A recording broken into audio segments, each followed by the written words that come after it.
Hello everyone. ये book है be water my friend. Writer हैं शेनॉन ली। ये इस बुक का 5th एपिसोड है। आज वाले एपिसोड का टॉपिक है the tool. I fear not the man who has practised in 10,000 kicks once, but I fear the man who has practised one kick 10,000 times. यानी इस एपिसोड में हम बात करेंगे लगातार प्रैक्टिस की। हमें एक ही किक की प्रैक्टिस 10,000 बार करनी है। अलग अलग किक्स की प्रैक्टिस को 10,000 बार नहीं करना है, जब तक कि वो प्रैक्टिस हमारी सेकंड नेचर ना बन जाए। हार्ड वर्क और डिसिप्लिन का मतलब है मास्टर बनना। यदि अपना फुल पोटेंशियल कल्टीवेट करना है तो आपको खुद में विश्वास करना होगा कि आप में ये पॉसिबिलिटी है कि आप लाइफ में कुछ ज़्यादा अचीव कर पाएंगे। Impactful in a positive way, चाहे आप में कितना भी डर या डाउट हो। First step towards growth is action. अपना गोल सेट कीजिए, अपने लिए रिमाइंडर लगाकर रखिए, एक्सरसाइज कीजिए और अपनी ग्रोथ के लिए टूल्स यूज कीजिए, physically, mentally and spiritually. Bruce Lee ये सब करते थे, हालांकि उनकी एवरेज हाइट थी, वो नियर साइटेड थे, थिन थे और उनका एक पैर छोटा था, yet he had an inner fire. जानना ही काफी नहीं होता, उसको अप्लाई करना भी पड़ता है। Willing in not enough, we must do. Systematic approach can help you cultivate. Tools भी तब तक काम नहीं करेंगे जब आप में अपने बदलाव के लिए इंटेंशन नहीं होगी, कमिटमेंट नहीं होगा। अब वो टूल्स कौन कौन से हैं जो हमें अपने लिए यूज करने हैं?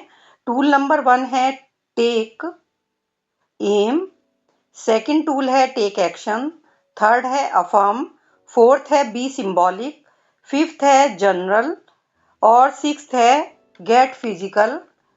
तो फर्स्ट वाला लेते हैं सबसे पहले। यानी आपके सामने आपका गोल क्लियर होना चाहिए। यदि गोल क्लियर नहीं होगा तो उसको पाने के लिए काम करना मुश्किल होगा और उसे पाना और भी कठिन होगा। ज़रूरी नहीं है कि आपको पता हो कि आप गोल पाने के लिए कैसे शुरुआत करें, क्या स्टेप्स लें।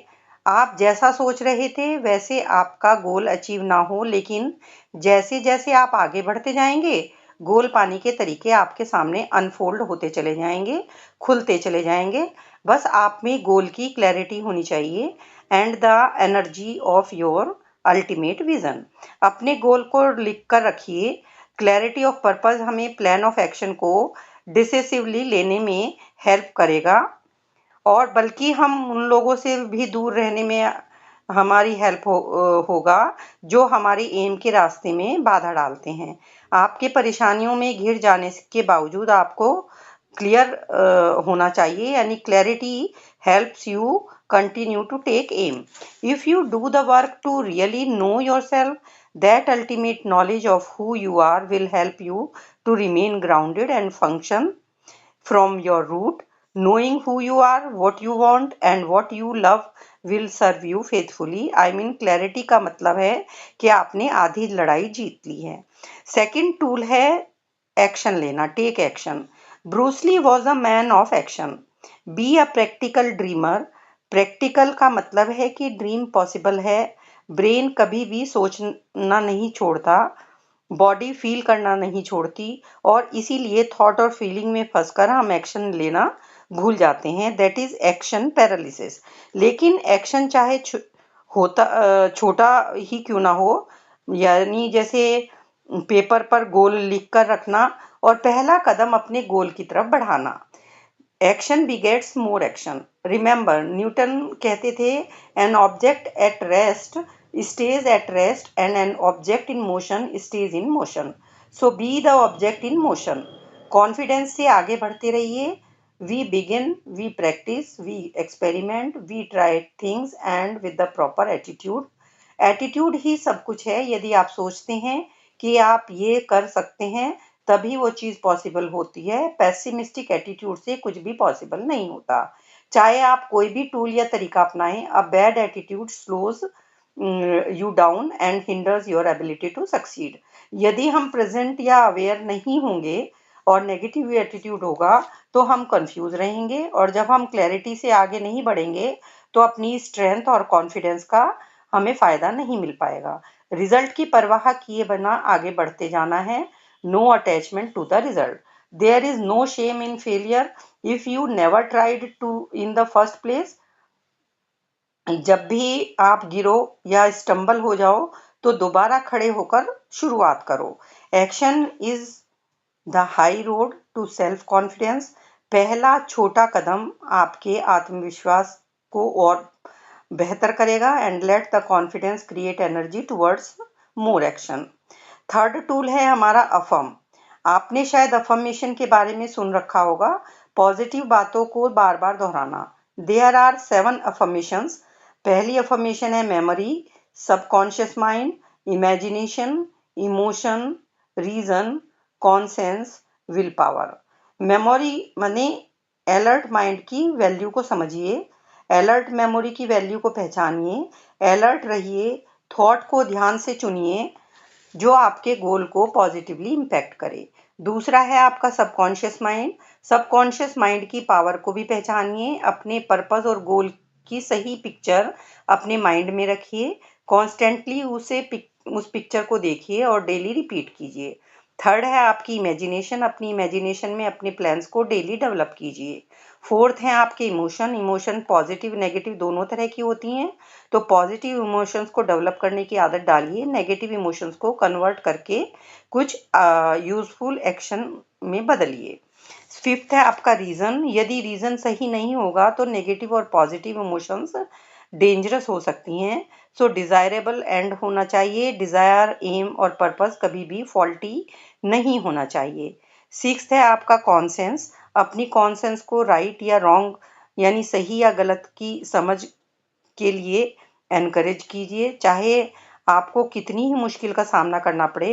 Right is always right and wrong is always wrong.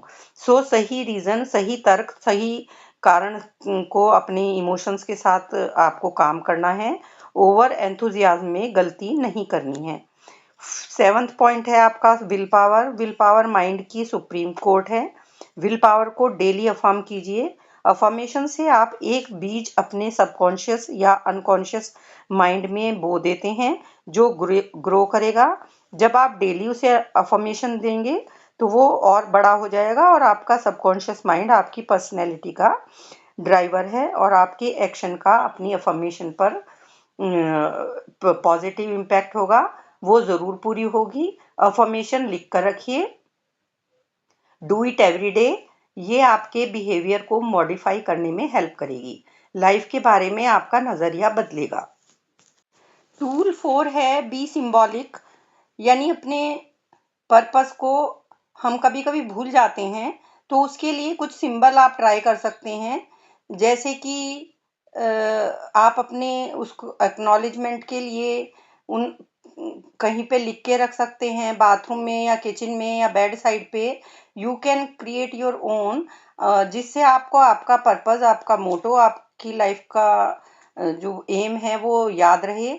Make it fun और ब्यूटीफुल और special so that you have a positive tangible association with the journey ahead. Fifth tool आपका अफर्मेशन है जर्नल का, यानी journal आपकी अपनी खुद की लिखित जीवनी आपके लिए खुद को डिस्कवर करने में हेल्प करती है। I think there is power in hand writing your big thoughts, ideas or processes. It can help to connect you to the words in a meaningful way. आप सब कुछ लिखिए कि आप क्या चाहते हैं, क्या बिलीव करते हैं, आप क्या सीखना चाहते हैं, क्या सपने देखते हैं। Create a personal vision for your self. खुद से प्रश्न पूछिए, आप उनके जवाब लिखिए। आप ज्यादा काम, ज्यादा सेंटर्ड, ज्यादा ग्राउंडेड फील करेंगे। अपना ध्यान उन चीजों पर रखिए जो आप चाहते हैं, उन पर नहीं जो आप नहीं चाहते। टूल नंबर 6 है गेट फिजिकल, यानी ब्रूसली कहते हैं कि वो मार्शल आर्टिस्ट थे तो उनके लिए फिजिकल प्रैक्टिस बहुत जरूरी थी, पर फिजिकल प्रैक्टिस तो सभी को करनी चाहिए। We want to understand balance not only in the mind but in the body. Exercise से एंडोर्फिन बढ़ता है, स्ट्रेंथ बढ़ती है, फ्लेक्सिबिलिटी बढ़ती है, कॉन्फिडेंस बढ़ता है, खुद को बेहतर जान पाते हैं। फोकस्ड मेडिटेशन कीजिए, इंसाइट मिलेगी। It is an invaluable personal discovery tool. आप बेहतर अंडरस्टैंडिंग पा सकेंगे, डांस कीजिए, वॉक कीजिए, एनीथिंग। सो ये सब टूल्स यूज कीजिए। हालांकि ये सब इजी तो नहीं है, पर इजी होने से हम इग्नोरेंस, लेजीनेस की हैबिट डेवलप करते हैं। लाइफ को लोग मुश्किल नहीं बनाना चाहते हैं। We fear from discomfort of the unknown, but the enemy of development is pain phobia, the unwillingness to do a tiny bit of suffering. यदि हमें ग्रो करना है, सक्सेस पानी है, तो हमें डिस्कम्फर्ट और पेन को सहना ही पड़ेगा। हम टूटे बिना स्ट्रांग नहीं बन सकते। अपने बड़े सपनों को पूरा करने के लिए बॉडी को टफ करना पड़ेगा, सेटबैक्स से गुजरना पड़ेगा। छोटे छोटे गोल सेट करते जाइए, ओवर टाइम आपकी ग्रोथ होगी। Life is a process, not a goal, a means but not an end. आप अपनी लाइफ के क्रिएटर हो। जैसे when you drop a pebble into a pool of water, the pebble starts a series of ripples that expand until they encompass the whole pool. This is exactly what will happen when I give my ideas a definite plan of action. Trust yourself, trust the process, and begin. Thank you so much for listening.